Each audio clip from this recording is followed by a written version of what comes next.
Every semester, pass.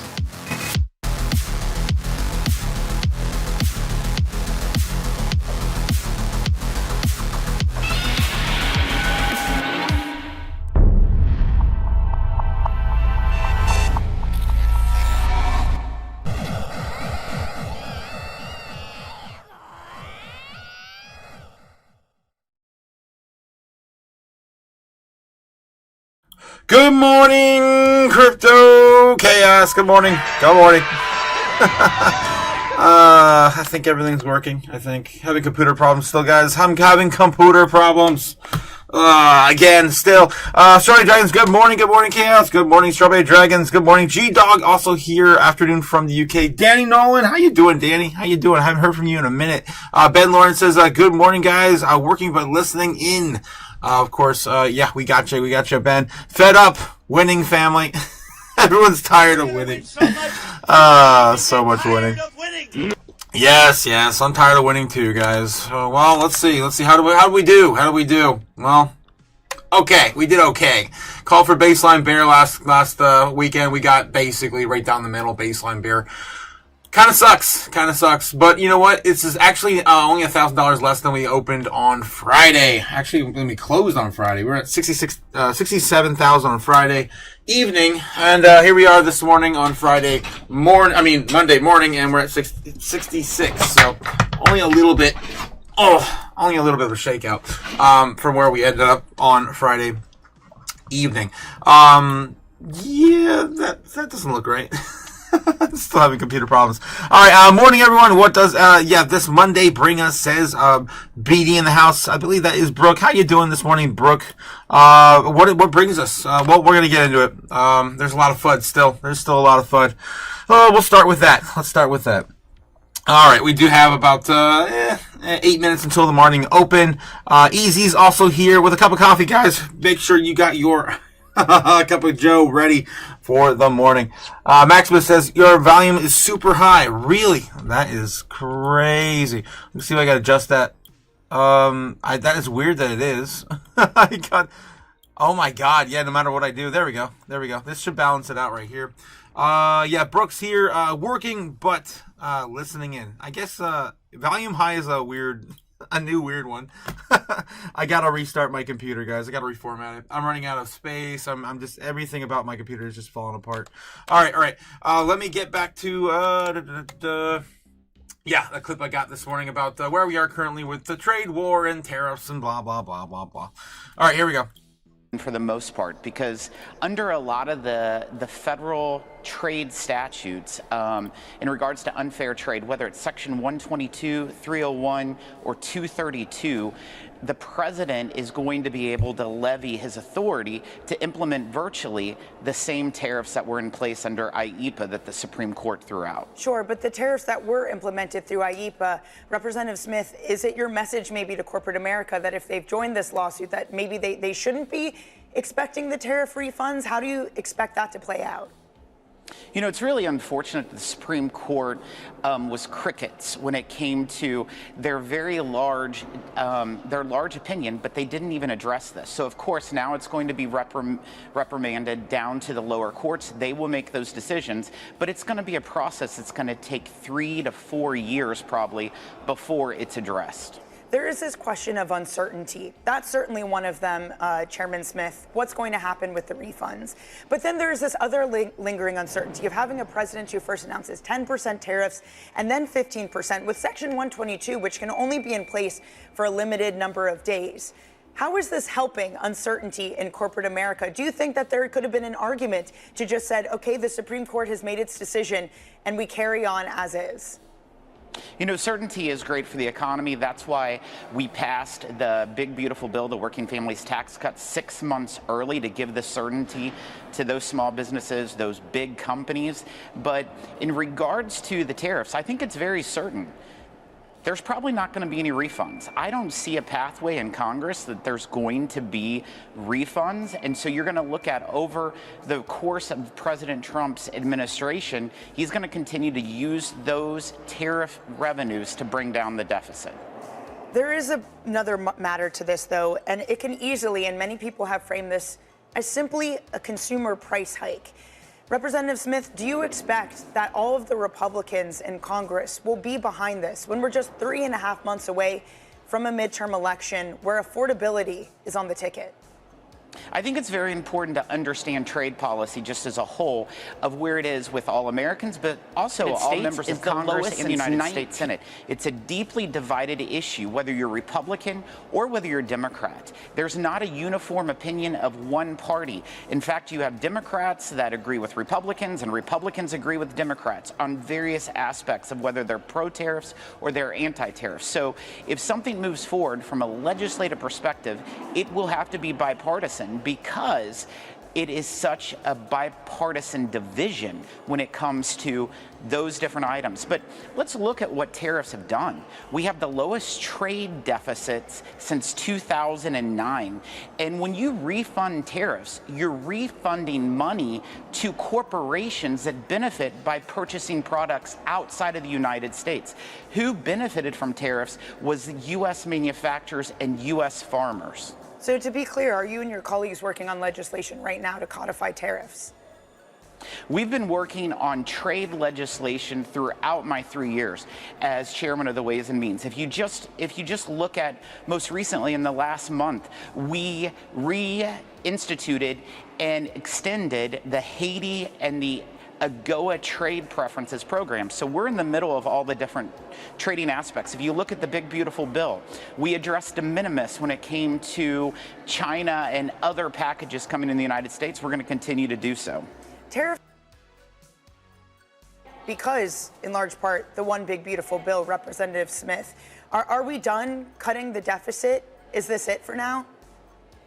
We can't be done cutting the deficit. When you look at a national security threat, it's definitely our fiscal house. When you're looking at approaching $40 trillion in national debt, we have to be looking at ways to trim the budget 24/7. So are you then, with all of this, disappointed in a lot of your Republican colleagues? There have been some, Senator Paul, Representative Bacon, who publicly applauded the Supreme Court ruling. Representative Smith, it doesn't seem like there's cohesion at this moment.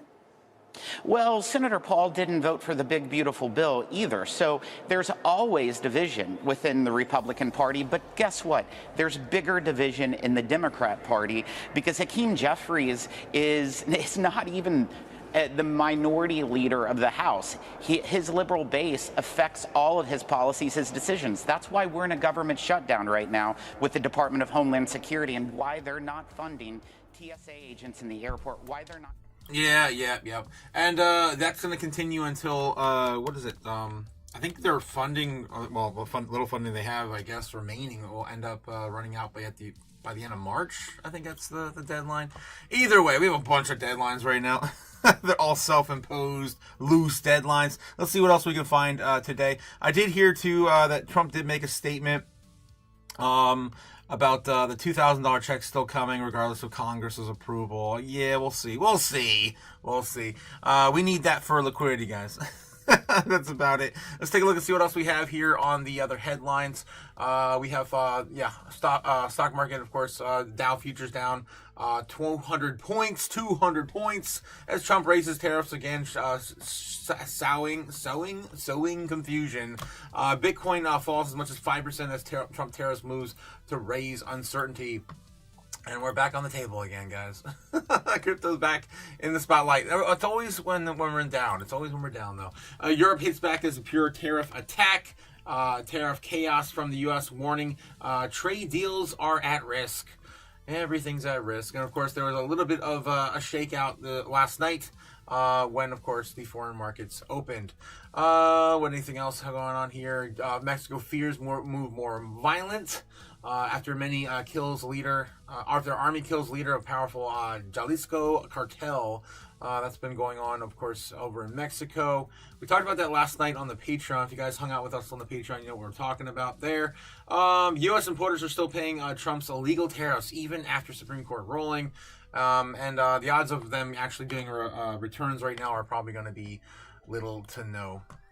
Yeah, no chance. The U.S. government's such a mess. There's hardly any chance they're actually going to pay that back. Let's get back over to the opening bell. 1%. The Russell 2000, that also underperforms. A lot of this is based on the uncertainty over the weekend of ramping up of tariffs from 10 to 15%, which is the highest amount that you can do in Section 122 tariffs. Here, we have a construction group, ConExpo. I have to say, I am so impressed about both the New York Stock Exchange and the NASDAQ. Look, it is a full crowd, and it is a snow day. These people had to trudge through mountains of blizzards, so well done to you. It is the Association of African American Financial Advisors ringing the bell down at the NASDAQ. So congratulations on multiple fronts. Let's get to your stocks to watch this morning. Look at what Novo Nordisk is doing this morning. This is the ADRs, down more than 15%. Its next generation obesity shot delivered less weight loss than Eli Lilly's rival in a head-to-head. Still not at Bloomberg anymore. He's been working on some elsewhere. 66,150 on Bitcoin right now, the pre-market open. Anything else going on besides these these drugs? Majority of stocks companies this morning. Again, it is this uncertainty. You can see a lot of the consumer companies Gap down 2.5% because now we have across the board 15% tariffs on U.S. imports. The European Union is poised to freeze the ratification process of its trade deal with the U.S. following that Supreme Court decision on so-called reciprocal tariffs. Let's bring in Bernstein Private Wealth Chief Investment Officer Alex Chaloff on all of this. Alex, what has changed for you in your 2026 outlook, given Friday's ruling by the Supreme Court and the tariffs announced by this president over the weekend? I think uncertainty is the new word, Danny. I think chaos would be an extreme, but certainly uncertainty is something that we have to live with, where we and others had planned out for a specific set of tariffs and the ensuing fallout from that. At least we were able to plan for it. Now everything's up in the air. There was 10% on Friday, there's 15% on Saturday. There's a lot of discussion over the weekend. So we all just have to live for this period of time with some level of uncertainty. And I heard from companies over the weekend just this absolute scramble. If they've joined the lawsuit, can they get the refund? What does that look like? How do you assume corporate America behaves in this moment? Do we see stockpiling again? Do we see holding off on CapEx plans, especially for those that are affected by the tariffs, Alex? I think that the most likely is the last part of what you just described. This holding off on CapEx. We've already seen it. We've seen it play out in hiring plans and the slowdown in hiring. We've seen it in other than the AI hyperscalers in a lack of commitment to spend real dollars until tariffs policy is known and codified. So I think joining lawsuit, not joining lawsuit, I think that's less important, frankly, than this idea of how much of a pullback are we going to see in CapEx. There have been, in the meantime, a lot of calls to look abroad for equity gains, Alex. Citi had a downgrade to U.S. tech stocks not that long ago, just last week. Hedge funds have been net sellers of global stocks at the fastest pace since the tariff meltdown. There does seem to be this feeling of maybe this is another year of outperformance internationally. Are you seeing the same thing? Yeah, a big part of the outperformance internationally came from a weak dollar. I mean, yes, Europe did better than expected in 25, Japan, Asia, and we would expect continued earnings growth out of those markets. But it's really the tailwind from the weak dollar has driven that significant outperformance. If I were to look at the crystal ball for the end of the year, yeah, I think this is a year that non-US will do well. We've had clients allocated there for the last number of years, and so look forward to turning the tide. You'll recall that for the 15 years before 2025, US outperformed non-US, so there is a little bit of a valuation trade there as well. But yes, I think non-US markets will do quite well this year. Alex, if I was mean, I would probably ask you what's going to be more impactful and disruptive, AI or tariff policy, but I guess at this point it's maybe impossible to know. No, it's definitely tariff policy. Yeah, it's holding the entire world back for another year. Hopefully not another year entirely. We'll see. At some point we're going to get exhausted, guys. It's just going to blow up. All right. Let's see what else is going on. I do want to see how the Dixie has performed overnight and where we are now. Let's take a look at the overall sentiment this morning on crypto. Here we go. Here we go. Fear and Greed Index right now opening in fear at 42 on the U.S. stock market. Fear and Greed for crypto. As of last night, guys, it was still at a record 5, which is the absolute lowest we've ever seen on the Crypto and Fear and Greed Index. Let's see if we're even lower today. Let's see. Still at a 5. Again, the lowest ever reported on the index. Here we go again. Same shit, different day. The longest we've been in extreme fear. 97.6 on the Dixie. Come down a little bit. Not enough, though, in my opinion. Not enough. Yeah, so we still have a little bit left to go. Still down, of course, on on the monthly. No, not even the monthly anymore. Down on the 3-month, down on the 6-month, down on the year-to-date. That's about it. And down, of course, on the year. My favorite chart right there. Hopefully it continues. We really don't want to see another push back to 99, 100 on the Dixie. Looking at crypto, getting battered overnight. Down about a full point this morning. Yesterday, I think we were at like an average of 4 to 5% off on the day. Pippin's the biggest mover to the upside, about 12-13% on Pippin. Of course, still trending all around. Trending all around, up and down, up and down. It's about 100% up on the month, 3,000, almost 2,500% on the year. Pippin. We have, what else? Hype is down 8%. DCR, yeah, Bitcoin Cash.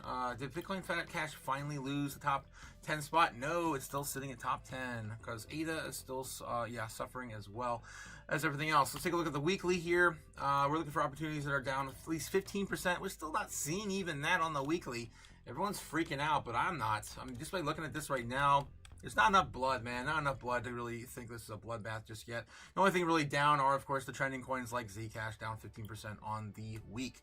Looking at the monthly, we're looking for, of course, 30s and 40s, mostly in the 40 and 50 range. Oversold right here, right now. Sweet is the only thing I see that's still looking juicy to me. Almost 40% off still on the monthly. IP is down 57%. I do like, of course, how oversold that's been here recently, but again, it's not down as near as much as it was just at the beginning of this month. It was down 70% off, guys, on the monthly. Dash, of course, that's a mix-in toss-up with the other trend privacy coins in the sector. Say's down 36% on the monthly. Solana's down 36%. Again, we're chopping sideways here at this point on the monthly. We're starting to round this off. It's not as much pain as it was at the beginning of the month after the big sell-off on 2.5. Aptos is down 45%. Again, if I were to be picking in here, I'd probably be looking at the Goldilocks scenario right around SWE, Aptos, ICP, Say, Solana. Some of these big L1s looking pretty juicy still on the monthly. I mean, look at that. AVAX is not even 30% off on the month, and everyone's freaking out. I don't know, man. It's not enough blood for me, man. I'm looking for more pain. All right. Let's take a look. Let's take a look at see what else is going on. The top 200 as well on the day. How's the top 200 feeling right now? Overall, it's down about 1% or 2. It looks like 2%, 2.4% on the day now. Actually, 1% on the top 100, 2.4% on the top 2 and 300 now. Looking for big movers here. MYX is the most oversold right now at 23% off. We got Fartcoin. Oh my god, my favorite coin just fell. Oh no, what am I gonna do? What are you, stupid? Fartcoin's down 12% on the day. On the weekly, we still have River, of course, all the other trending, privacy coin sector, still doing the thing, and the biggest numbers here seen. Looking for 15s and 20s here, Fartcoin and River, that's about it. Pulse Chain's down 17%. Optimism is falling from a cliff because of that change in Coinbase's ecosystem base. I don't believe they're going to be utilizing Optimism much anymore. From what I hear, they're just going to be using Ethereum. Monad down 19%. If anything here, that's probably it, guys. That's it. Usually there's a plethora of coins that are down 15 to 20% on the weekly. We're still rounding this off. It doesn't seem like there's enough blood, man. I want more blood. More buying opportunity. Okay, on the monthly, we're looking for, again, 30s, 40s, 50s. Mostly 40s and 50s right now we're paying attention to here on the monthly. It's the only place to look for opportunity. ZPEC's not even 30% off anymore, guys. Down 29.2% on the monthly.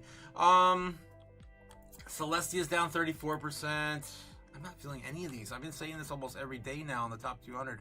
Optimism's down 60%, but I just told you that narrative's changed for them.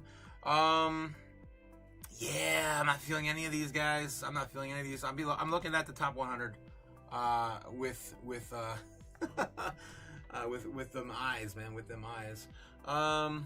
Yeah, I'm just not feeling any of this anymore. IMX is down 36%, 36.5. Maybe I'd throw a little bit that there. But honestly, right now, I'm sitting on my hands and waiting for more blood. That's what I'm doing. Maybe buying a little bit of SWE at the top 100. That is what I'm doing. Again, not financial advice. Not even, look at that. Even XTN is not even 30% off anymore on the monthly.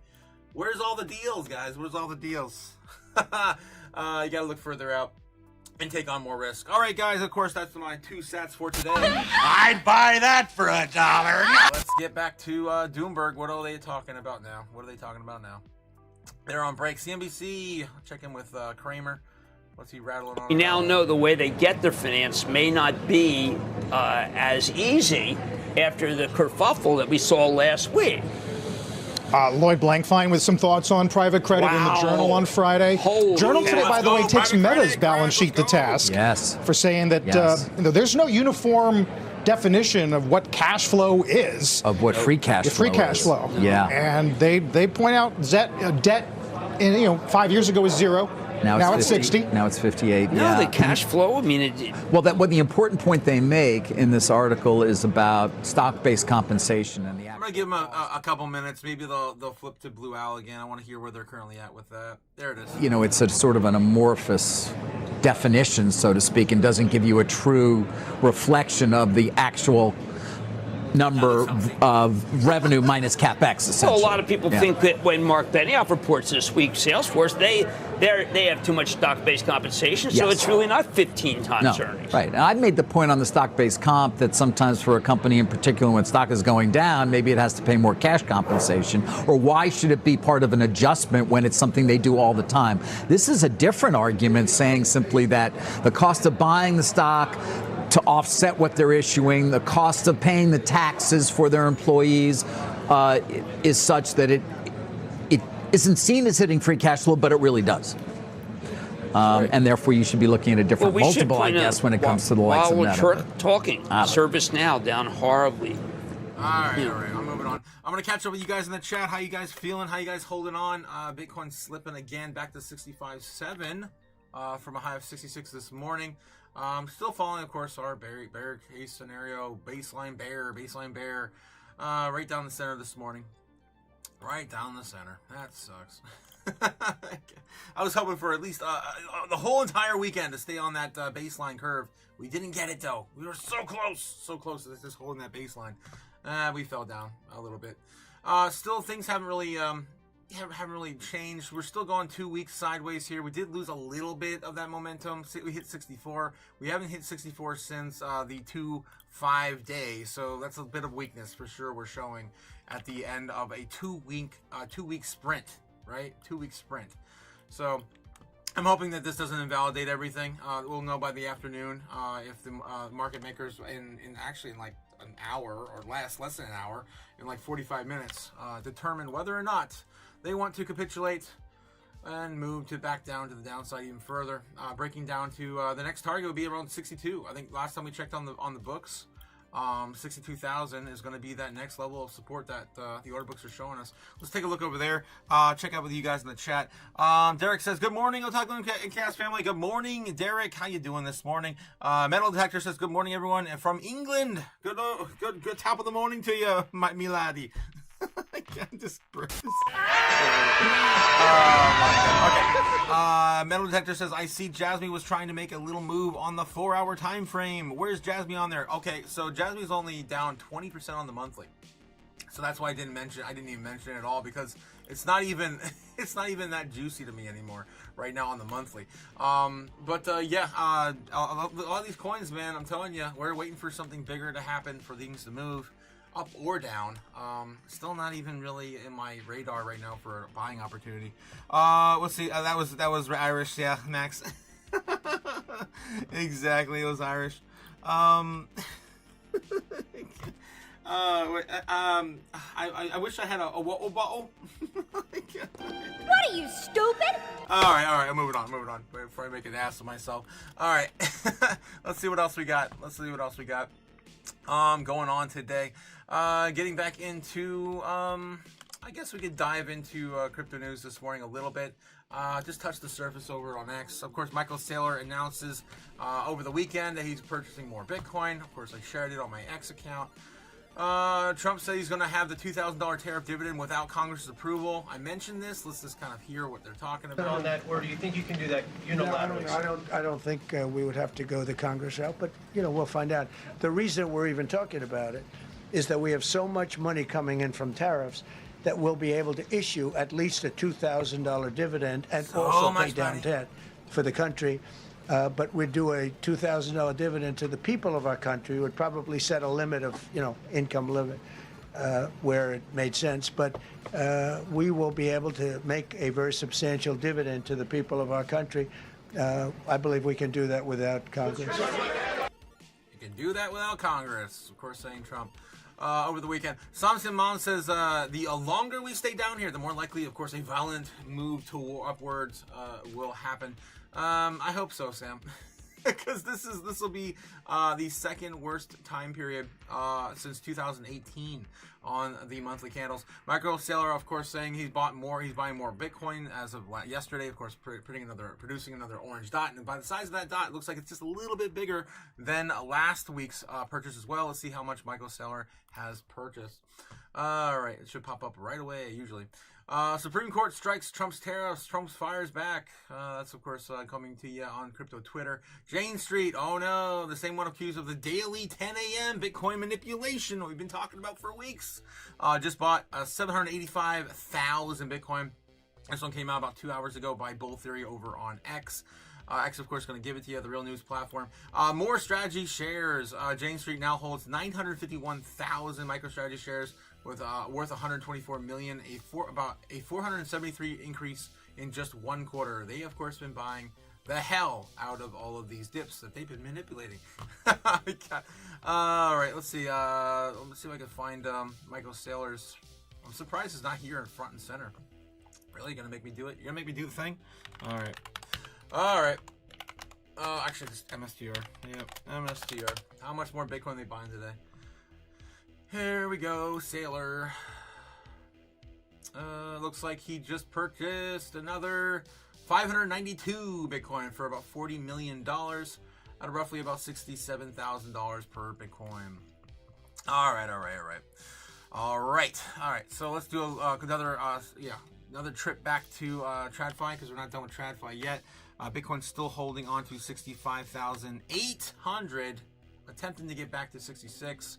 And we're just kind of extending the parallel channel a little bit today. We did get invalidated overnight.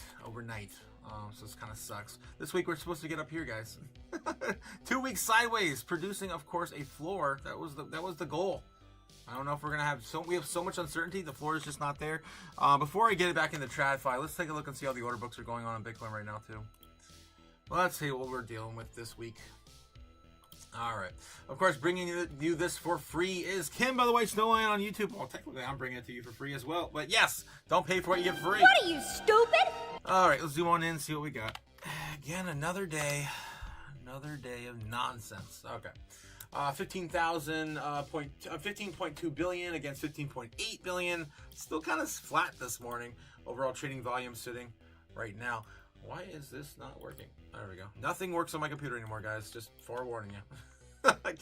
Here we go. All right, so this morning, whoa, there's a lot of orders being placed in the last 24 hours. That's crazy. A lot to the downside, too. Somewhere between 60,000 and 65, pretty much filling in there.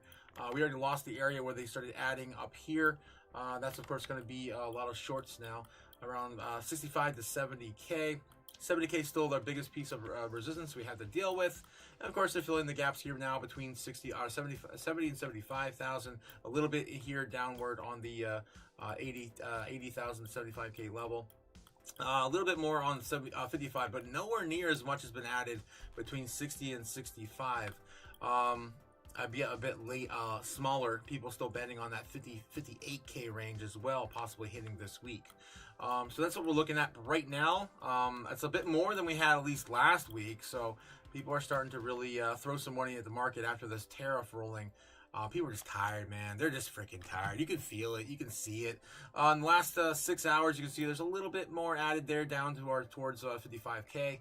Yeah, in the last 24 over the weekend, there's been a big chunk here, right around 60,000. Still building that floor here. It's possible that 60K could hold next time, because we've seen last time we didn't have as much. We're pushing on through that when we hit that 2.5 range. It was pretty much, once we lost 75,000, before, it was 72K. That's when, of course, we hit that floor at 60,000. So there's a lot more support here now. Will it hold? Can it hold? Is the sentiment there to hold?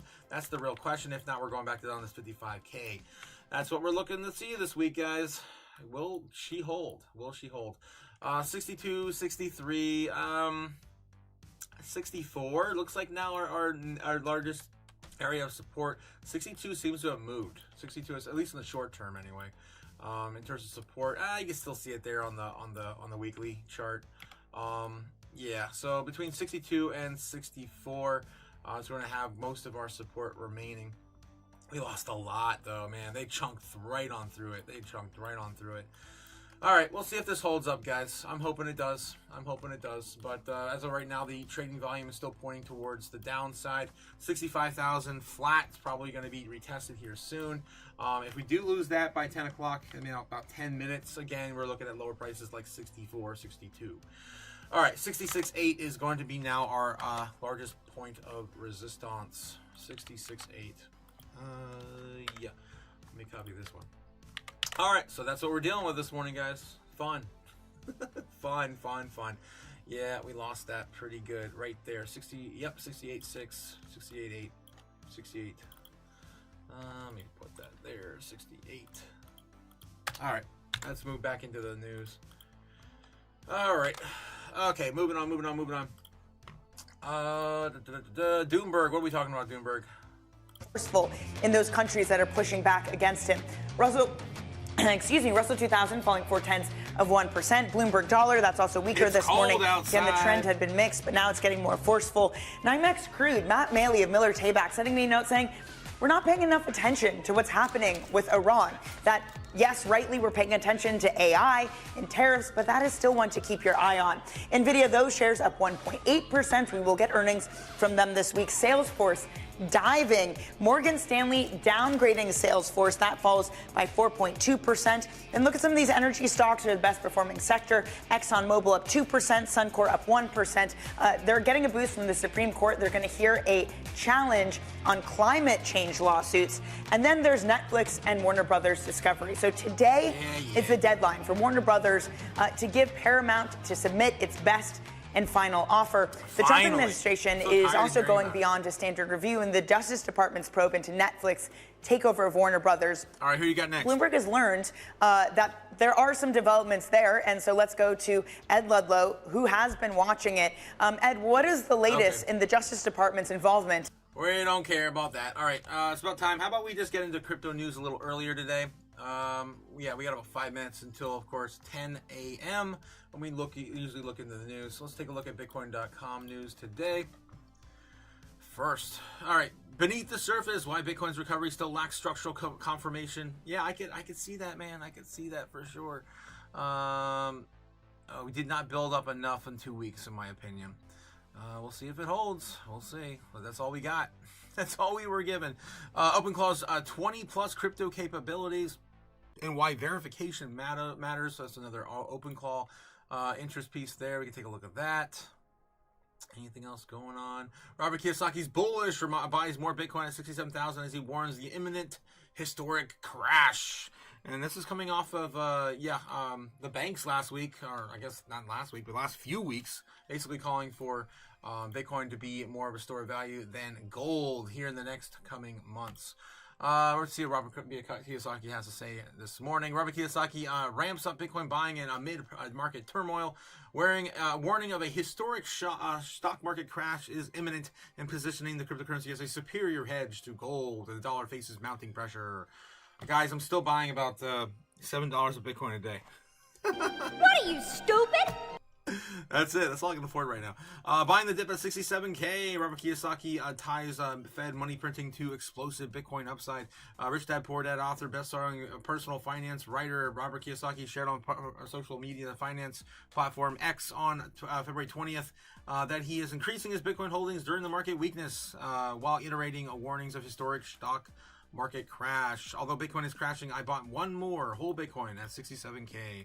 Explaining the rationale, Robert Kiyosaki said, because the big print will begin when the U.S. debt crashes, the dollar and the Marxist Fed begins printing trillions of fake dollars. The famous author also pointed to the Bitcoin supply cap, stating that the magical 21 millionth Bitcoin is getting close to being mined. It's not, though. The 20th million is. You might have misspoke there. I don't know. The 21st million is going to be 100 years away. Next month we'll get to the 20th million coin being, of course, mined. This disclosure came shortly after the acclaimed author. I mean, technically he's not wrong. We're closer every single day to the 21 million. But anyway, okay. Author stated that he had stopped buying Bitcoin at 6,000, along with the gold at 300 and silver at $60, and claimed that drew scrutiny because he had previously outlined the purchase of the same assets at significantly higher price levels. Market observers highlighted the apparent inconsistency between the 6,000 stop buy assertion and his more recent post describing the continued accumulation of substantially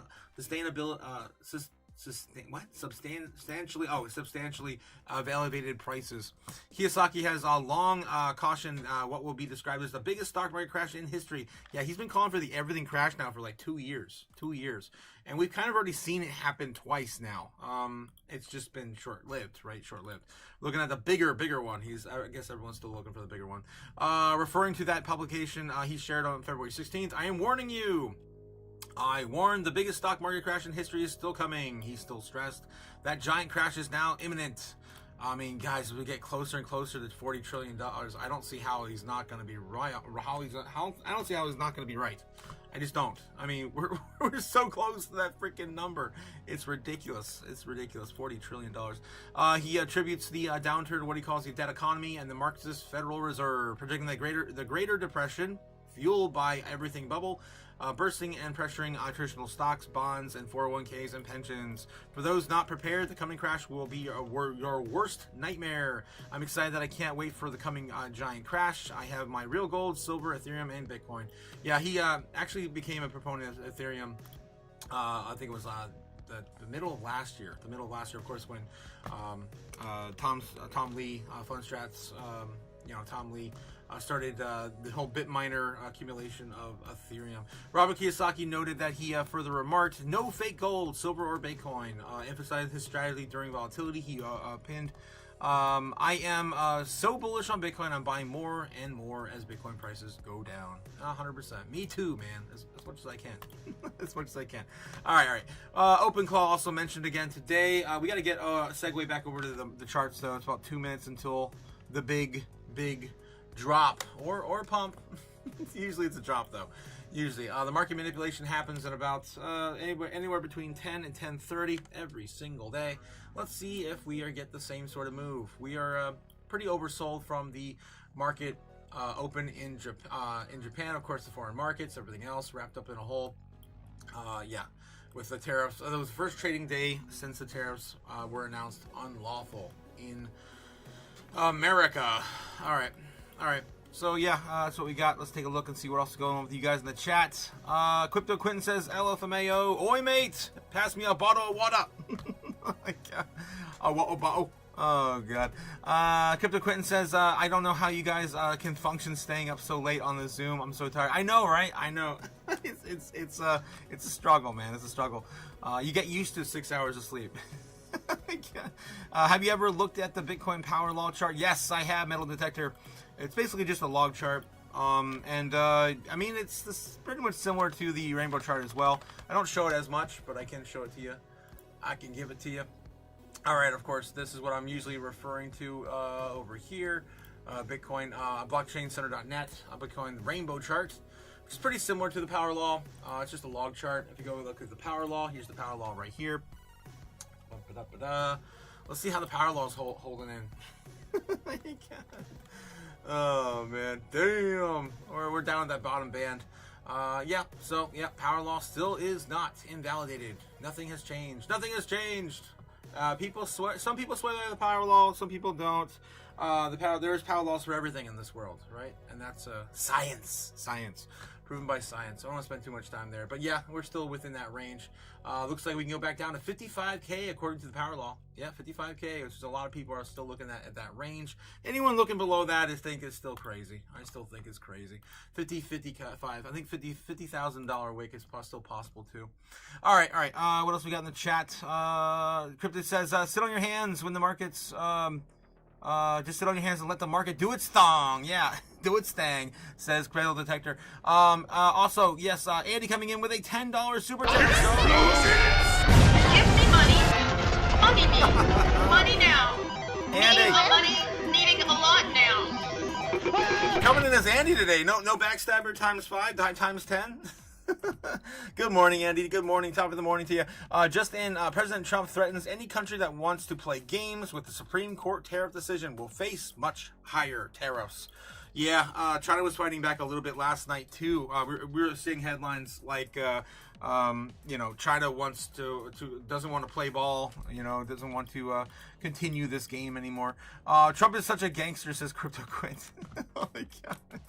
You're gonna be the greatest tariffs. Everyone's gonna love them. It's gotta be fair. Okay, short 66.8 will do. Thanks, Otaku. Not financial advice. No, Quint.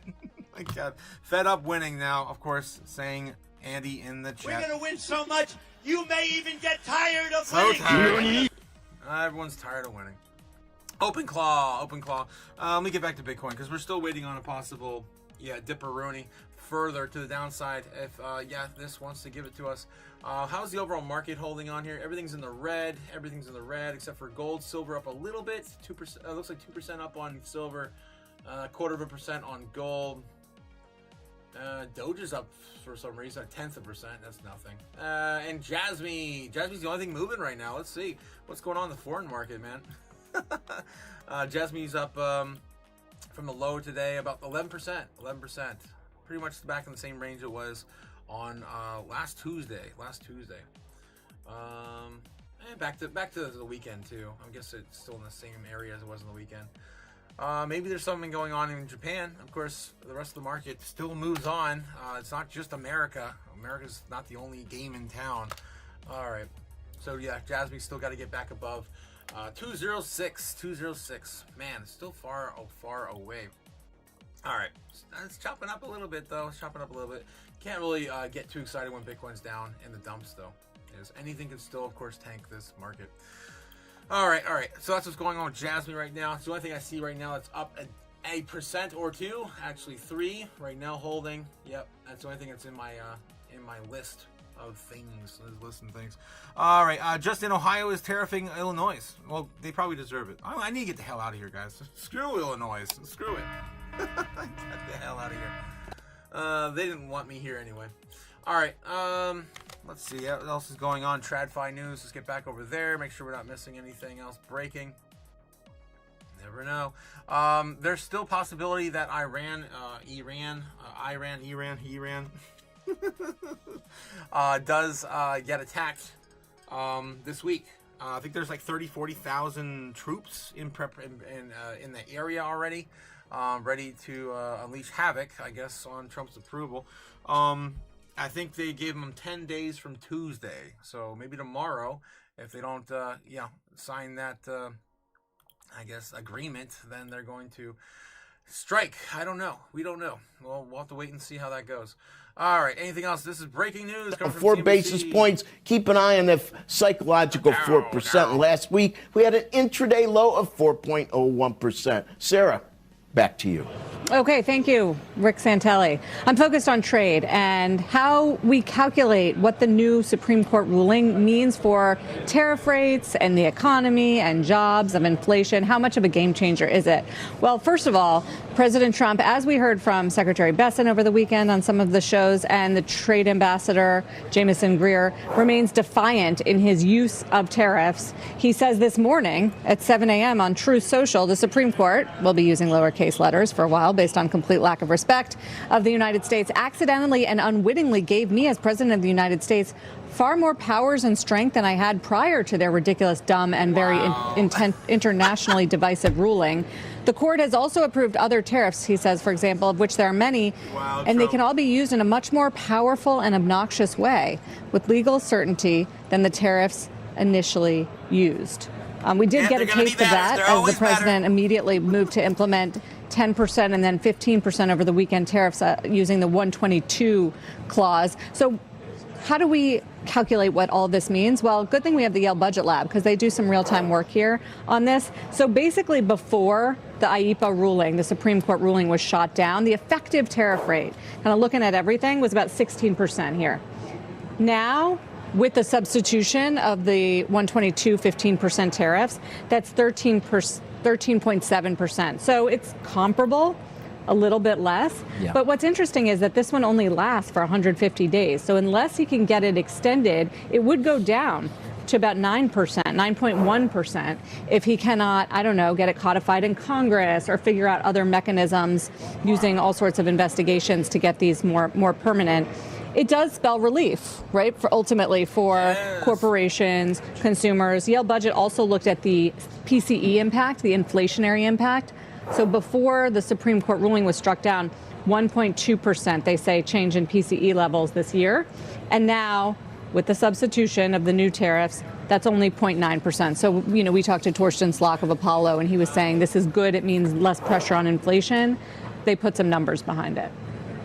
Any idea, Sarah, because you're a good Trump translator, what far more powers and strength than I had prior to their ruling means? It means to international trading partners, don't mess with us just because we lost this ruling from the Supreme Court. I've still got all sorts of authorities and provisions within various laws to do something about it, use leverage on trade, as he has done and has been a hallmark of his administration. We also heard from Secretary Besant that the trade deals, you know, because there were some questions about the trade deals that were struck under these IEEPA tariff pressures, whether they would need to be renegotiated. I mean, Secretary Besant said that the trading partners are good, although there are questions about Europe, you know, for instance. Yeah, they just halted their ratification process, and India canceled their trip to the U.S. Yeah, good luck to them. I mean, I think that I don't think that that's going to go down well on the administration, but clearly this raises some uncertainty and some questions. As for what it means for the overall economy, you know, J.P. Morgan economists publishing over the weekend, they say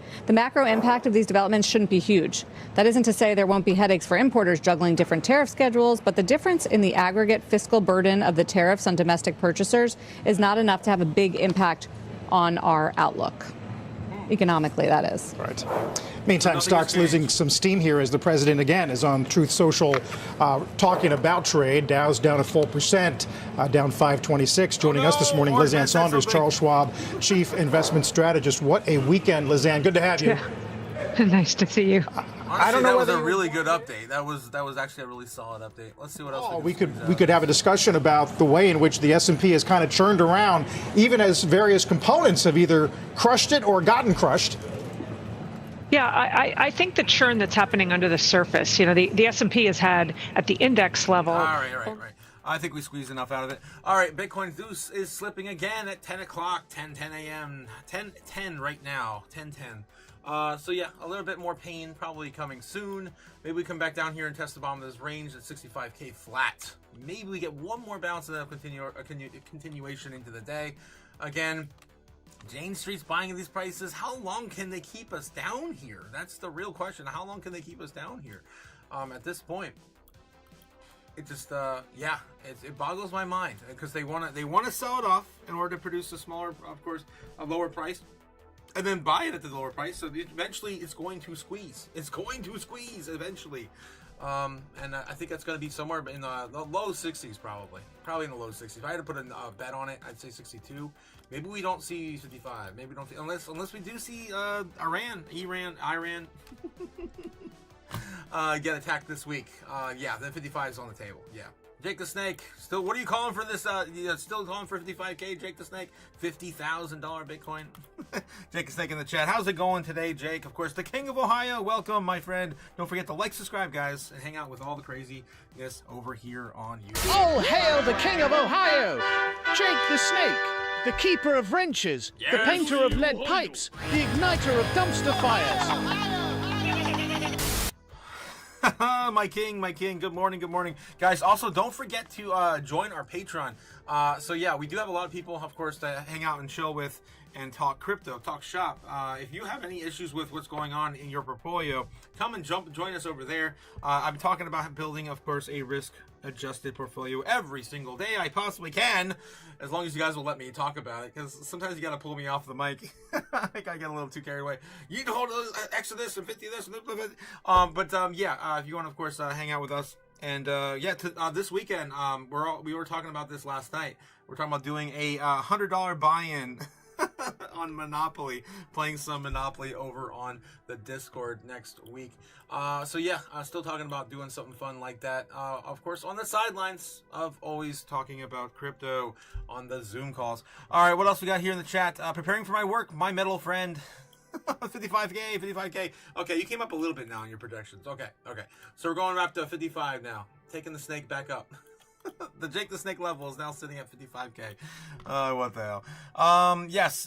Not much for you. What's going on? Okay. $1 million Bitcoin by 2032. Projecting your date out 2 years after the initial. The initial prediction of $1 million Bitcoin by 2030. I see where you're going there. I think that kind of lines up still with Kathy Wood's baseline now. I think her baseline now is like $1 million by 2032.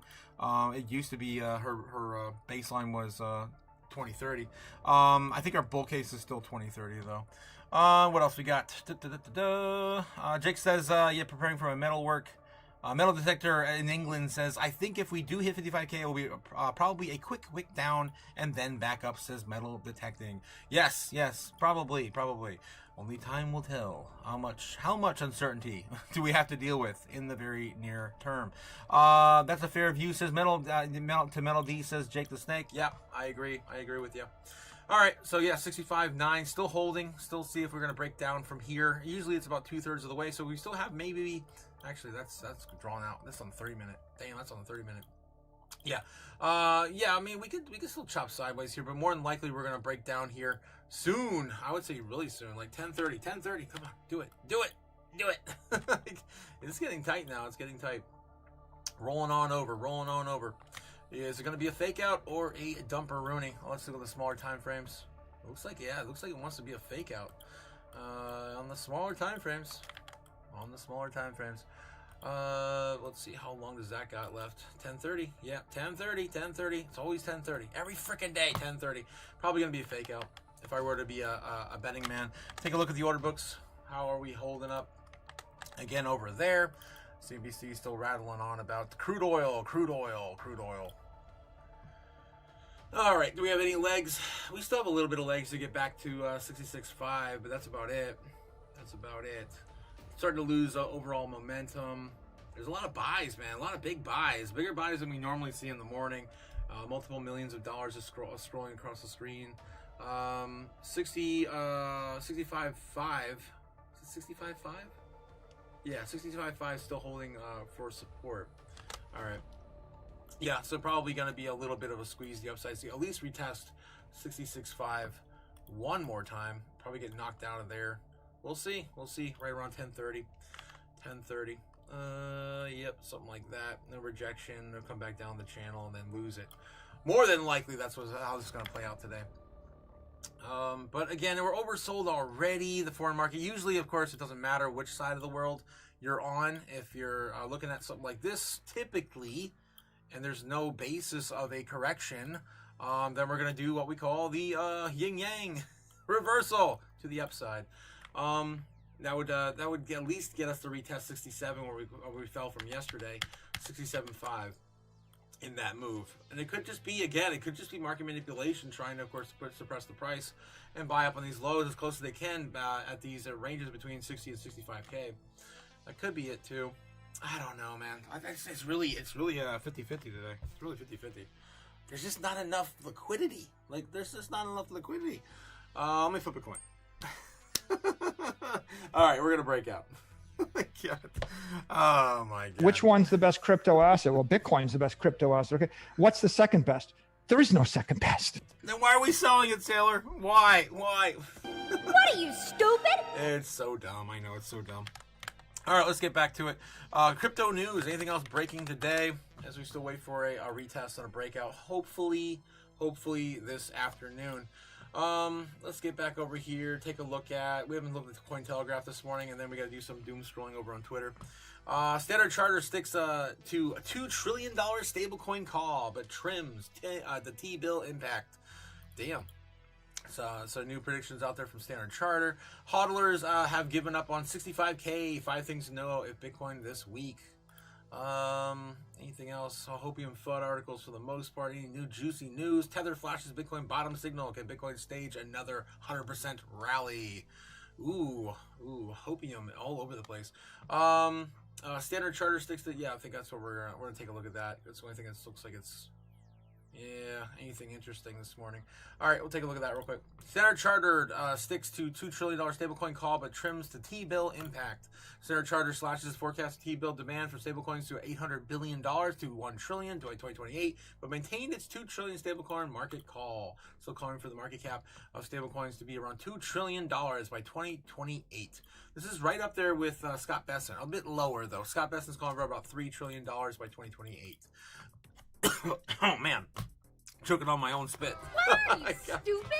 Stablecoins like Tether and Circle's USDC are expected to push T-bill demand by $2.2 trillion by 2028.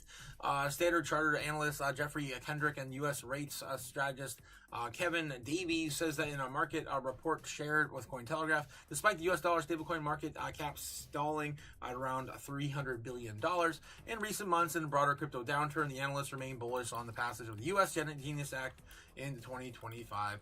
And also, the market structure bill could still pass this year, this spring, right? This spring, hopefully before the Bitcoin conference. That would be fun. That would be fun. And we do have an update for that. Tomorrow will be the next day that they sit down and have a closed-door meeting, of course, with the bank committee and crypto bros. I don't think, of course, Brian Armstrong and any of the big wigs are going to be there. It's just going to be their lackeys, I think, again this week. But they did take off last week, so this is, again, getting back to business this week. Tyler Winklevoss upbeat despite brutal sentiment as Gemini troubles deepen. Ooh, no. More FUD, more fear. Bank of Korea renews call for bank-led won stablecoins as Bill stalls in the Bank of Korea. Polymarket has Bitcoin under 55,000 at 72% as Bitcoin market cap dives. Damn, that's there's some bearish news there.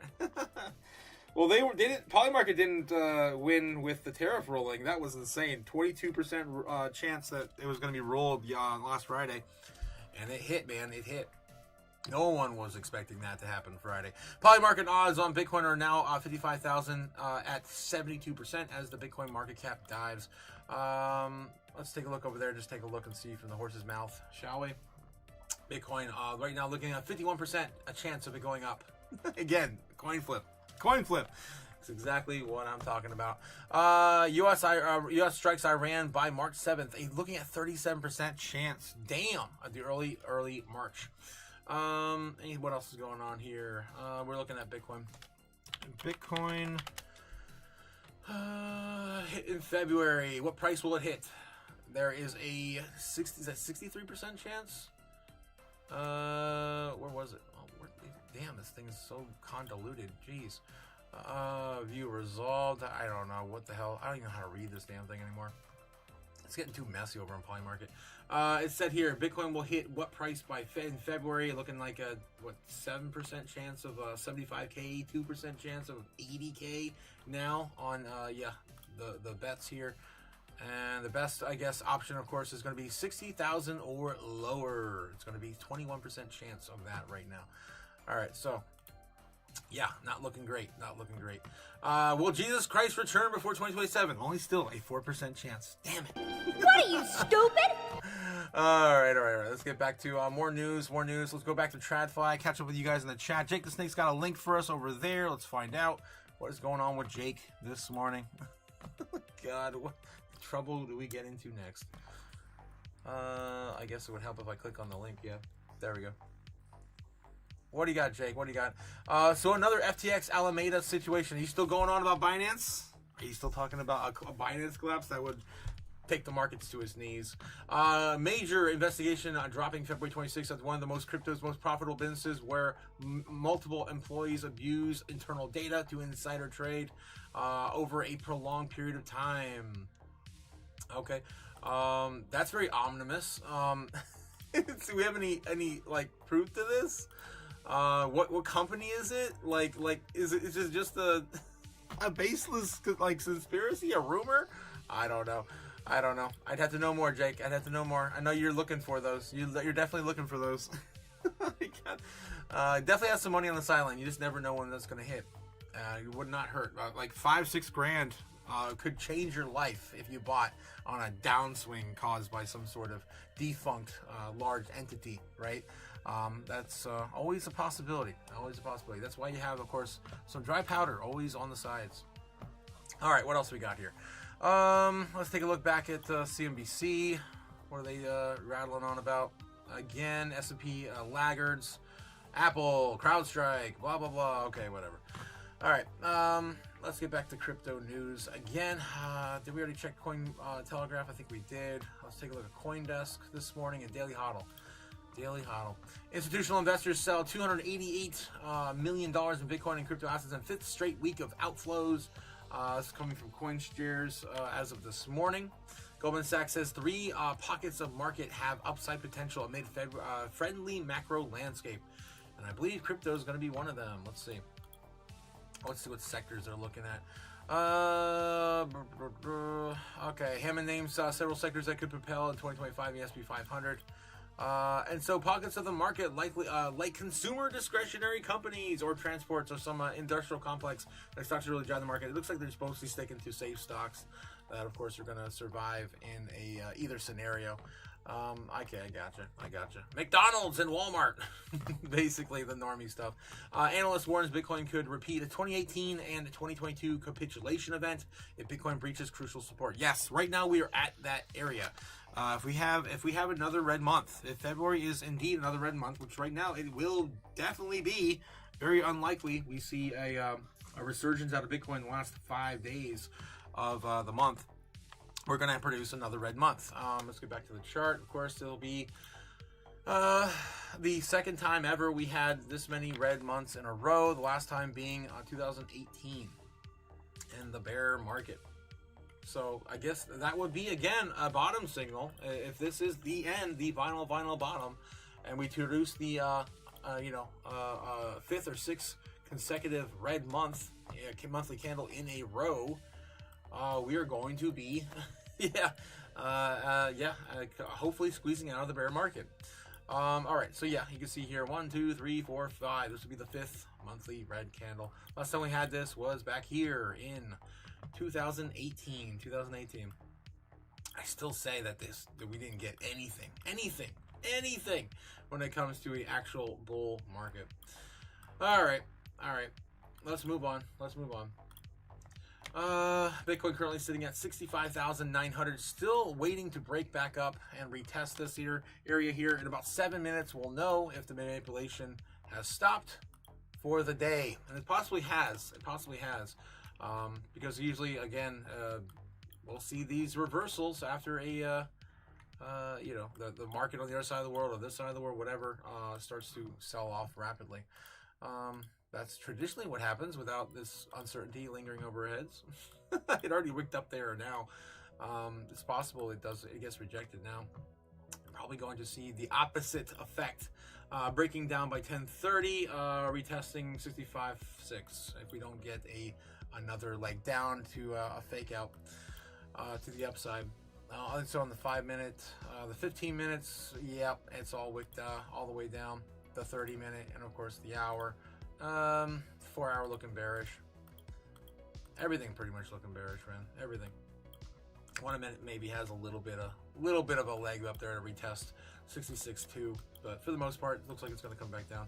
All right, let's see what else is going on, guys. 66,000 about ready to be retested here. Hopefully, we see another retest here and a breakout. Unless you guys want more cheaper prices, then send it. Send it. Send it back down to 64K. All right. What else are we looking at? Daily HODL. Anything else? Anything else? Breaking? Nothing. Nothing. Okay. We're gonna head over to crypto news over on directly on Twitter. After one more check-in with Doomberg. Global trade confusion returns as Trump overhauls tariff toolkit. By previously struck agreements. The European Union is holding off now on ratifying in its parliament the accord that was struck at Turnberry between Trump and EU officials last year. And of course, we see Indian officials canceling a planned meeting here in Washington that was set for later this week in the wake of this Supreme Court ruling. And then, of course, there is China. President Donald Trump is scheduled to visit China a little more than a month from now for a highly anticipated summit with Chinese leader Xi Jinping, with tariffs and trade really hanging over the agenda. China does not have a formal agreement the way other trading partners do. We just have that trade truce, but that really allowed the flow of rare earths to resume in exchange for the U.S. holding off on tariffs that the president now may be handcuffed and imposing. So we're going to be watching this, Paul and Scarlett, unfold over the coming weeks and months.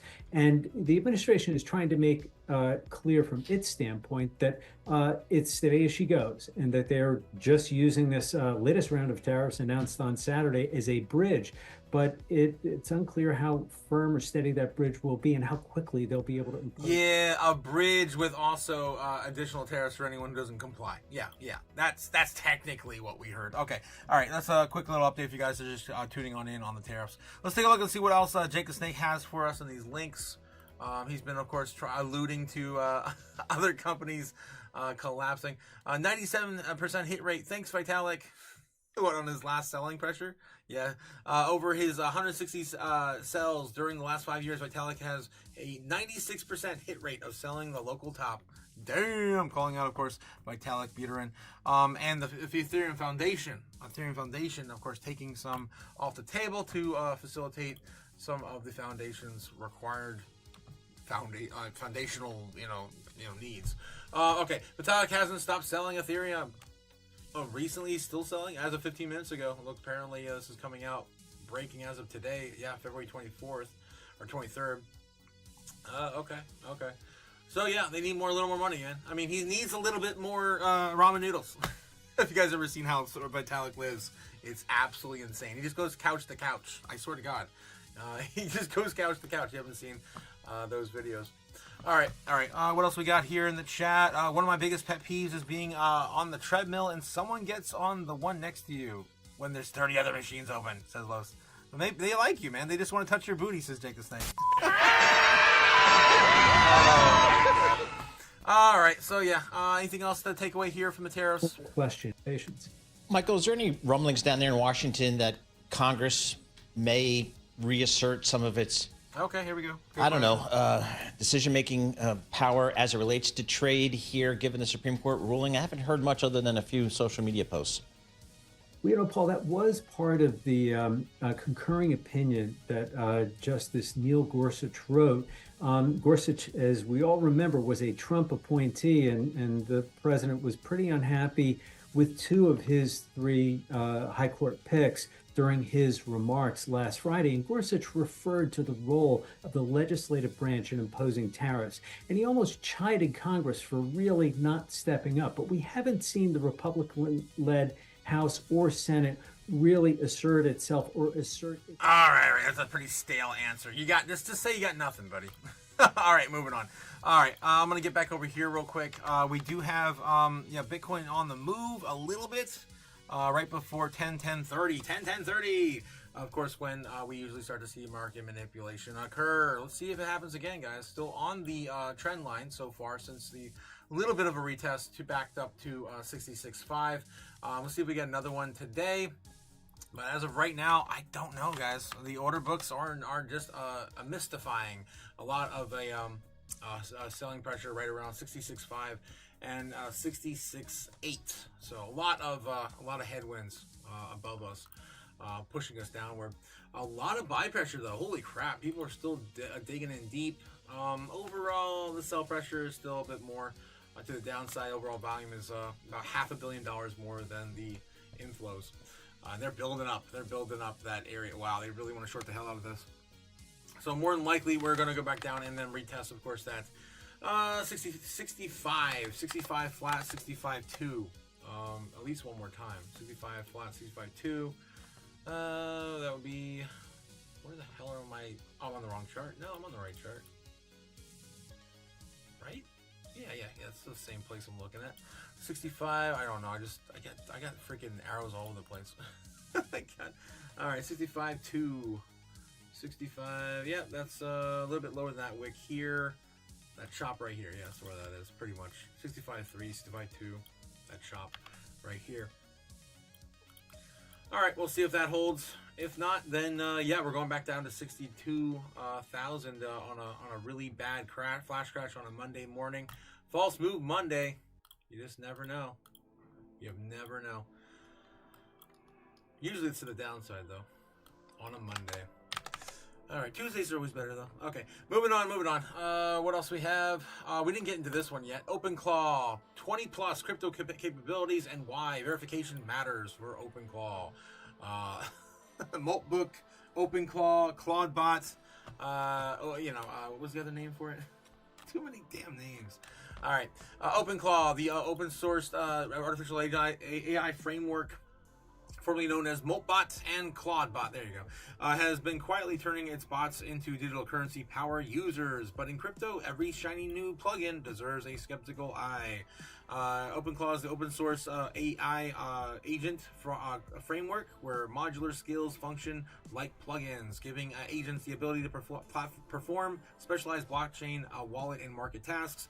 Originally known as Moltbot and later ClaudeBot, the platform now allows developers to create autonomous agents that can interact directly with Bitcoin and other crypto networks. In simple terms, OpenClaw transforms AI agents into passive chatbots into active on-chain participants. Install a skill, configure parameters, and then the agent can monitor markets, execute transactions, or analyze blockchain data, often without human intervention. It's automation with teeth, and sometimes very sharp teeth. In the cryptocurrency ecosystem, OpenClaw skills frequently integrate with the Lightning Network, on-chain APIs, prediction markets, and crypto trading venues. Common use case includes autonomous trading, wallet management, prediction market participation, and on-chain automation. These agents can essentially monitor price feeds 24/7, execute trades based on predefined logic, and retrieve blockchain analytics and manage digital assets around the clock. In theory, it's efficiency in practice, but it also is a new attack surface. 20 plus Bitcoin and crypto capabilities. Community curated repositories list thousands of OpenClaw skills today, many centered on Bitcoin and several other digital assets that associated networks, rather than focusing on brand names and capabilities themselves, painting the real picture. Lightning eCash management for handling tokenized sats over the Lightning Network, multi-chain wallet management spanning Bitcoin and other blockchains, agent-controlled wallet creation for Bitcoin and stablecoins, token launch automation and digital asset deployment, autonomous spot trading execution, perpetual futures trading, real-time crypto market data streaming, prediction market querying for Bitcoin-linked events, event odds aggregation tied to digital asset markets, algorithmic trading signal generation, AI-driven participation in event contracts. This is just getting way out of hand, guys. Oh my God, this is ridiculous. On-chain wallet balance and token evaluation, retrieval, delegated borrowing through DeFi protocols, blockchain-based digital identity registration, secured on-chain agent messaging, and of course the list goes on and on and on. It's crazy. even gamified blockchain interactions and competitive on-chain challenges through, I guess, bot-to-bot gamification. Having fun, I guess, having fun for the bots. Yeah, this is getting out of hand, guys. Like, this thing blew up, I think it was like 4 or 5 weeks ago, and it just keeps growing. I tried to set one up 2 or 3 weeks ago, and I chickened out. Because the more and more I read into it, man, it is such an open rail with no guardrails that yeah, anything could happen. You link the wrong thing, and it's going to have access to all that information tied to your account. So you definitely want to start with a completely, completely off the grid, not linked to anything pertaining to you, to get these kind of things started. Several reports show that hundreds of malicious crypto-focused skills were identified in early 2026. Research by Bitdefender Labs found in 54% of malicious OpenClaw skills specifically targeted crypto users, often disguised as wallet trackers or trading utilities. So yeah, there's a security breach as well. It's one of the reasons why I'm a bit skeptical and terrified of it. Translation: more than half of the bad actors were hunting for private keys, wallet seeds, or API credentials. Some are even posed as lost Bitcoin recovery tools, which is about to be reassuring as a stranger offering to hold your hardware wallet. Yeah. Don't download anything in these days, guys, on your main machine utilizing your anything, especially with any hot wallets. That is a no-no. That's a big no-no. Where to source skills carefully, a bigger picture, of course, coming here from OpenClaw. This is where we're at today. All right, so again, OpenClaw continues and continues and continues. God. I already read enough of that. Let's take a look. How's Bitcoin holding on? How's Bitcoin holding on? 65.8. Still barely trying to keep it up here. More than likely going to see a breakdown and retest to 65.7. 65.7 here in a bit. All right, 10:36, maybe 10:40. Maybe they'll play a little bit with us. Otaku needs more fiber, says Los. What? What? It makes no sense. I'm not sure where you're getting that from. OpenLeg bought new AI name OpenLeg. What the hell, Jake? Oh, you guys in the chat are nuts. We got the pervert bots before Grand Theft Auto 6. Yeah. Coffee ain't working yet, says Jake. Coffee ain't working. No, it's not. No, it's not. All right, let's get back to it. More Doomberg. Anything over here at Doomberg? Nope, they're on break. CNBC, anything else new over here? Anything breaking? Nope, they're on break. And let's get back into doom scrolling. We didn't do doom scrolling yet. Let's do some doom scrolling. Anything breaking over on crypto Twitter? All right, more grok from Elon. More grok. China reportedly accuses Trump of plans to invade Mexico and overthrow the Xinjiang regime to secure the $600 billion in silver deposits. So we're not only taking the Bitcoin from Venezuela, we're also taking the silver. We're taking all the good stuff. All right, that's the latest narrative from Xi Jinping on why we are going to go into Mexico. Yeah, we'll see how that goes. Man, we're all over the damn place this year. CME Smart Money shifts signals potential Bitcoin reversal to 85,000. This was coming from Cryptos R Us. I'm George, you're George, we're all George. I'm Otaku, you're Otaku. We're all Otaku over here on Crypto Twitter. Bitcoin previously bottomed in April 2025 when CME future speculators flipped net bullish, and a similar positioning shift is now emerging in 2026, according to the latest CFTC commitment on for traders report. Historically, this type of ship has preceded a 70% Bitcoin rally in 2025 and 190% surge in 2023. Oh, I remember that one. That was a good one. All right. So when the futures positioning improving and the technicals aligning, analysts are eyeing a potential move towards 85K in the coming weeks ahead. I guess after we print another red candle for the monthly. Yeah, I mean, I guess that would be a bottom signal, right? We haven't seen 5 or 6, like I just said that. We haven't seen 5 or 6 red candles in a row before since 2018. Since I've been in crypto, I haven't seen one that long of a downward trend. Anything else going on in crypto Twitter here? Anything else breaking? Let's What's up with this? Dr. Stephen Greer talking about aliens. That's still coming up. I think the deadline is May 1st? I think it's May 1st. I was joking with you guys last night and I said April 1st. What are you, stupid? I think it's May 1st. Top assets performance in 2026 so far. Yes, we are stumbling. Oh my gosh. Yeah, just get going. We have a crypto president, and I'm so tired of winning. Everyone on crypto Twitter is tired of winning. Crypto liquidity just hit a level last seen during the FTX collapse. Damn, another bottom signal. Yes, another bottom signal. Wow, yes, it did. Holy crap. But historically, these liquidity contractions have appeared near the end of the sell-offs. Yes, they do. Major reversals often start off once the outflow stabilizes and liquidity stops leaving the system. Remember, in crypto, liquidity drives everything. 100%. 100%.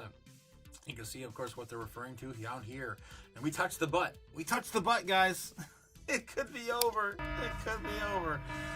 Unless Binance fails. And then that's just a new butt. A new butt. All right, what else? Anything else? Imagine how much oh God, AI, of course. Of course, yeah. This is why I can't build a new computer, guys. Fuck all you! Attack your battleship. Okay. Next week we'll be absolute cinema. Okay. In Iran. God. Yep. It's coming in 23 hours ago last weekend. Of course, pertaining to this week will be absolute cinema. We'll see if the Supreme Leader will hold those talks with Trump or just get, I guess, blown out of existence. I hope we don't go into war, guys. I really hope we don't. New Clarity Act date revealed. The long-awaited Clarity Act has now confirmed a timeline. This is not new. It's still March 1st. Yeah, it's not new. This is, yeah. We're talking about that deadline now. Self-imposed deadline for 2 weeks.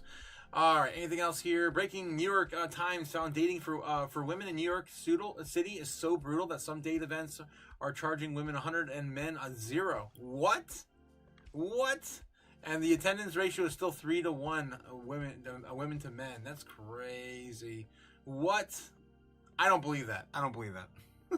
Completely unrelated too. Why is it even in my short squeeze? Why does that have anything to do with crypto Twitter? New AI agent Lobster Wild. Oh boy, here we go. An OpenAI dev accidentally transferred entire meme coin holdings onto X user who sold them for 40K profit. The user initially replied to the agent's tweet claiming that his uncle needed Solana for medical treatment. My God. Jeez. Oh my God, this is terrible stuff. U.S. housing market, yes, pending home sales fell to the lowest level of ever recorded. Yeah, my parents are trying to sell their house right now. Good effing luck. This is the lowest, the lowest ever. Wow, that's crazy. The White House right now. What the hell? Oh man, I guess an eagle eating a duck or a goose. You can't take our country and you can't take our game. Okay, so from Justin Trudeau. All right, and then yeah, I guess this is literally from the White House main page. Oh wow, I guess taking down their bird. All right, the funniest Bitcoin scene from Silicon Valley. Okay, sound money from Aristotle. Aristotle defined sound money as being durable, transferable, divisible, scarce, recognizable, and fungible. What? Can we skip ahead 2,400 years? I mean, I know what cryptocurrency is. Richard, a lot of work went into this presentation. Okay. Fine.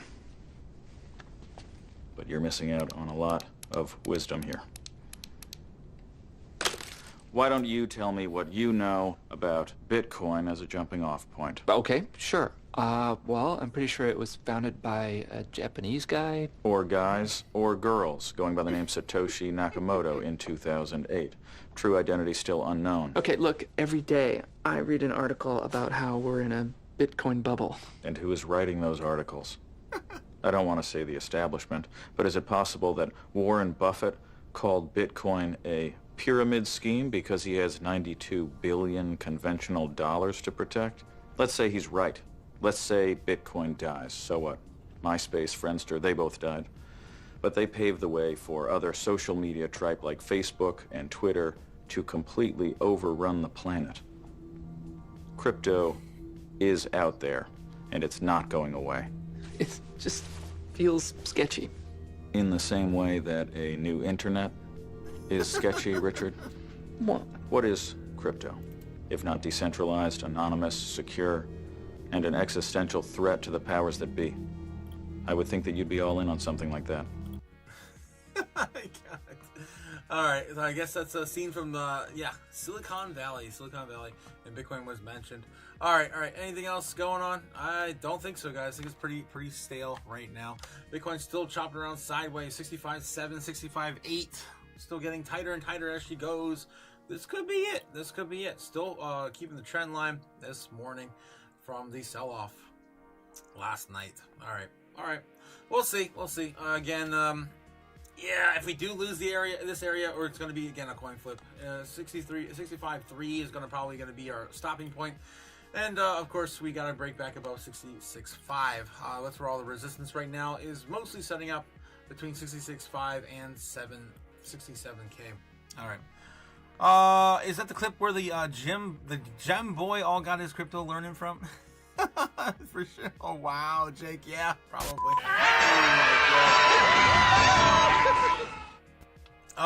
Crypto Quentin says RAM outperformed our gems last year. What a time to be alive. Yeah, what a time to be alive. My God. All right, guys. I'm waiting for a breakdown or break up. I'm gonna give it till like 11:15. I do gotta go at some point and get some shit done today. I got a long list of things to get done today.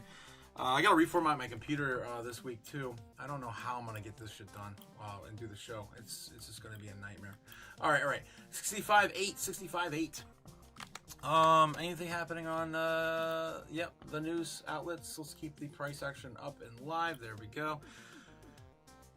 Anything happening with any coins? Jasmy's still the only thing still holding any gains from the day, up 2.3%. Still Jasmy on the day. Silver and gold, 3% up on silver, and almost 0.5% up on gold, holding on the day. $27 up on gold.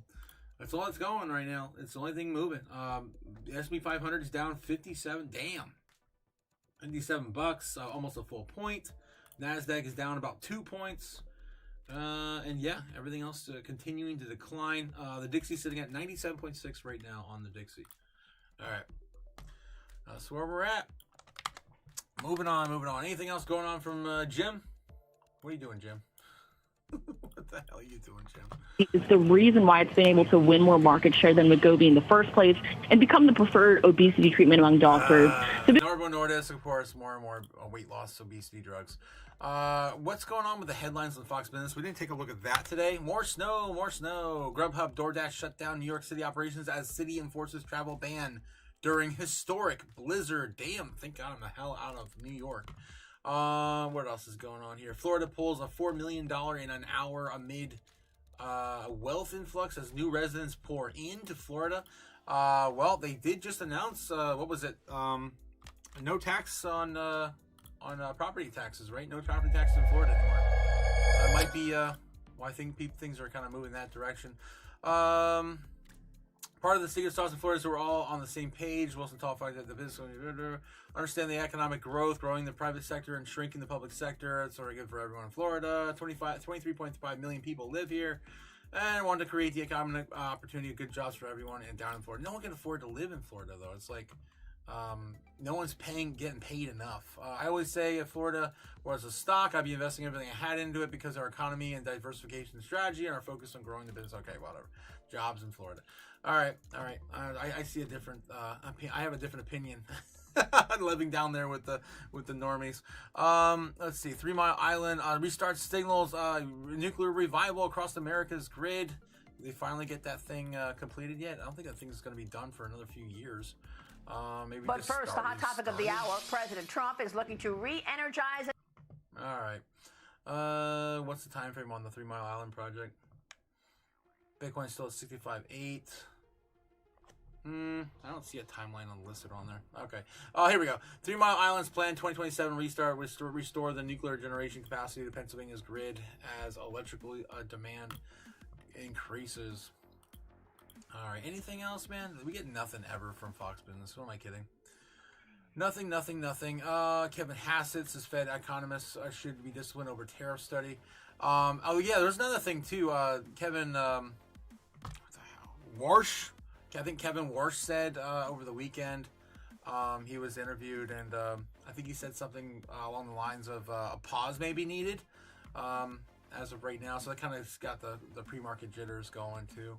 Trying to unpack everything, but it's mostly just uncertainty for the most part.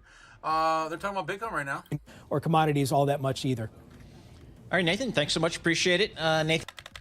We just missed a bunch of it. Let's find out. And we've seen successes from both sides of the party in recent elections.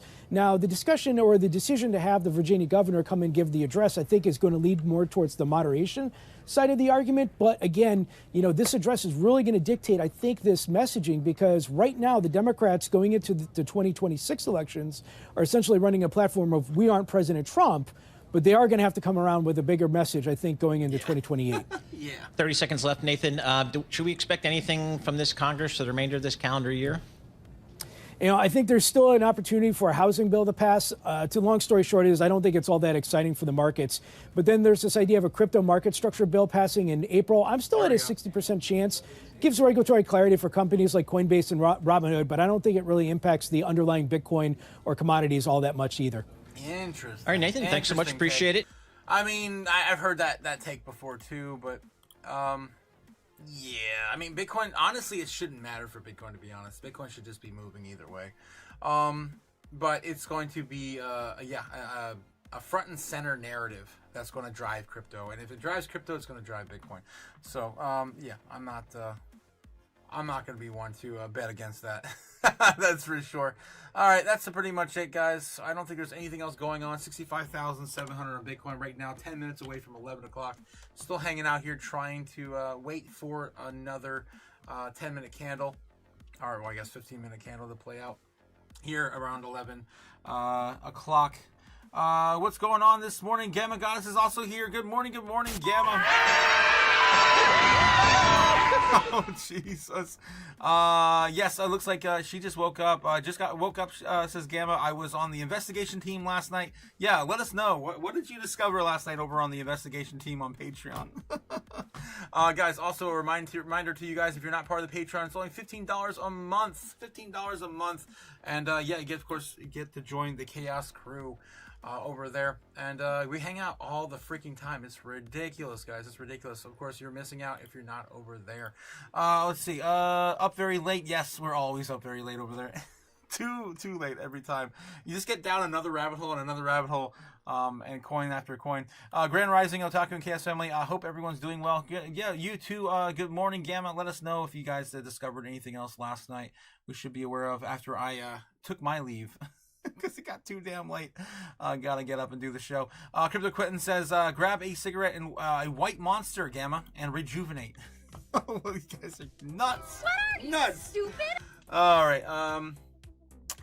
What else we got here? We definitely found everything we needed to, said Gamma Goddess. I know a lot of us were talking about, that's all Gamma will say. Okay, gotcha. I guess we'll keep that for those in the know. Yeah, I know that we were looking at some a bit of a sell-off this morning, continuing. Does not look like right now that they want to play. Finally, we're getting a little bit of that right now, retesting the trend line right now, breaking down possibly past 65.5, almost on time. A little bit after, of course, 10:30. We'll see if it continues. If it goes back down to the next areas of support, it's going to be about 65.3. If it doesn't start to wake up here and continue this trend, it looks like it wants to stop. Maybe 65.5 if it does want to. We take a look at the order books again and see what's going on with the overall market. Let's see. Come on. Of course, Kimba White Steel Line is going to bring it to you for free. 66,500 is still our major area of resistance. We haven't even touched it yet, which is a bearish sign. Overall trading volume is still in the bear's favor. 16 billion against 15.4. There's still a little bit of legs. We can still come back up and retest 66.5, but I don't think there's going to be enough momentum to get us back above 67 just yet. 65,000 flat is still in the area. We actually lost that. It looks like they're moving down even further. That's going to be the bottom of the Yeah, parallel channel. We lost the parallel channel this morning a little bit, right? We lost it a little bit this morning. Hopefully this was just a fluke and doesn't set the stage for a bigger market downturn. We've been here, guys, for 2 weeks now. 2 weeks sideways chop on Bitcoin. Oh my God, what happened to this? What the hell? There we go. There we go. 2 weeks sideways chop on Bitcoin. We're now on the 16th day, I believe. 18th day. It'll be the 19th day tomorrow of sideways chop between 65K and 72. We wicked up to 72 once. We got rejected. And then, of course, we came back down. And we haven't seen any price action around that area ever since. The idea is, of course, that we're going to be trading, usually trading 2 weeks will give us support for another move to the upside when, of course, the liquidity returns to the market. If it returns to the market. All right. Yeah, so I'm still looking at a range bound right now between 65 and 67 for today. False move Monday. We'll see what happens. Things, of course, could break to the upside or downside soon by the afternoon. Man, we're still playing this out. Still playing this out. I haven't lost my commitment yet to this level, but man, we lost a lot of ground again today. What's the last time we did this? We pumped up. We had a recovery the next day or two, about 6%. And it's possible we get back up there again. That'll send us back up to at least 69, 70K maybe. We do got to turn this around though. We need a win. I keep saying this every freaking day. We need a win. All right. So yeah, we're still on the trend so far this morning. Haven't broken down just yet, but they're definitely getting tighter and tighter in this range to, of course, a downside, more downside pressure to about 65K. That's kind of my target right now, what I'm looking at least a retest there. If we can hold 65K, or yeah, 65K, then yeah, we can get back above maybe the likes of 67 today, and that's going to be kind of our recovery type of move by the evening hours. It's going to be a really boring day, guys. All right. So I'm going to give it another 5 minutes. Let's see if we start to see a breakdown, start to see some price action. If we start to see sideways chop, I'm going to have to call it because I got to get some stuff done today. Unfortunately, I got a lot of things to do. Let me get back here in the chat. What else am I missing from Doomberg? Anything else going on? Crypto Quittin says, I need a Lambo tomorrow. Well, then you came to the right place. What are you going to get? You're going to buy a Fartcoin right now. Oh, what are you, stupid? Not financial advice. Okay, we definitely found everything you need. Crypto Quinn says, any chance you found the next 100x meme coin? I know she still believes in Toshi. All right. I would not expect 100x out of Toshi, though. All right, let's see. Still talking about Novo Nordisk over on Bloomberg. I'm so tired of that topic. NASDAQ pricing in for the tariffs right now, according to CNBC. Let's take a look at the overall market right now. Still looking bearish. Yes, we are. Sitting at 5, the lowest, of course, in the Crypto Fear and Greed Index we've ever seen. The lowest. 37 on traditional fear for the stock market, coming down from 43 this morning too. So overall, it's looking bearish, guys. Expect more downward selling pressure. Opportunities today more than likely are going to present themselves to you. The Dixie also on the down. It came up a little bit since the market opened. A little bit, not much. Again, a very bad sign for traditional risk on assets. Taking a look here at crypto bubbles on the day. Where are we at now? We started the day about 1% down on the top 100. Now almost 2% down on the top 100. Top 200, about the same as it was this morning, about 2.5%, 2.7, 3% down on the top 300 assets. All right, so yeah, Fartcoin, guys. What are you, stupid? All right. And last time, of course, I did my run through here. Sui was my top pick, of course, on the day, on the monthly for the top 100 and top 200. I really can't find anything really of value. I really don't like anything I see. We need more blood for me to pick something, guys. on the top 200. ZBEX now down 32%. So there we go. On the monthly, now ZBEX in our wheelhouse again. That's going to be my top pick today. It just barely meets our criteria. 30% off on the monthly. IMX is down 36%. Yeah, same sort of thing. Maybe you want to, of course, choose something else that's in your wheelhouse, but ZBEX is the one for me. All right, guys. So that's about it. That's all I got for you. 65,600 on Bitcoin. Still holding the current trend right now since the market opened in red. Slightly recovering, but not enough yet. Not enough to really to call it. Small time frames are looking like they want to capitulate up a little higher. We are on an edge right now of a cliff. Right now, could be double bottoming right now as we speak on the 1 minute. It's too early to tell. Everything looks pretty bearish on the later time frames. So I'll be looking at a lower price target to the downside. All right. So anyway, guys, I gotta call it. I gotta get something done. Gamma gonna give it to you. 100%. All right, guys, I'll catch you on the other side tonight, 8 p.m. Eastern Standard Time. Of course, covering the foreign market open. It's gonna be a good one tonight. Look to see what they do on Tuesday after they dump the market today. All right, guys, have a good one. I'll catch you all again soon. When will then be now? Soon. Fly me to the moon, let me trade among the stars. Let me see what freedom's like without money and gold bars. In other words, hold my key. Oh! In other words, let's make history.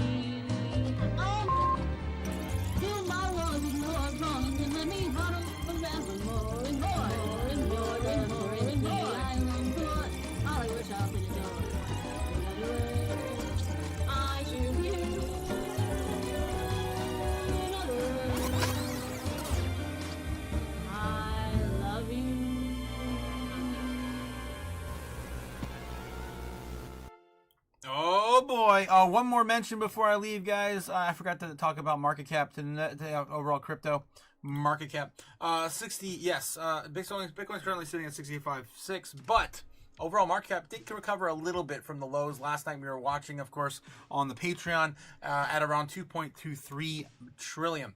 Again, not the lowest we've seen, right? The lowest we've seen, of course, was a 2.5 event, sitting right around 2.17. We don't want to see much lower than that. We don't want to see much more lower than that. And as of right now, it's still holding right around these ranges. I still can't believe we're in these ranges. It's kind of silly. I mean, this is a brand new ecosystem, and we're still holding about $2 trillion in market cap. And there's so many institutional, positions. It makes no sense that we're here. Anyway, at some point, of course, just want to daily reminder you guys, Bitcoin's going to go where? Bitcoin's powered by chaos.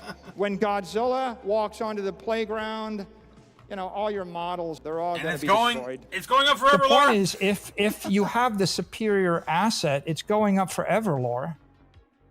Forever. Right. Later, guys. Watch the cash burn, land fade. A new world rises, we've made the trade. The robots are rising, ICE taking the crown. But we're the ones that won't back down. Bet.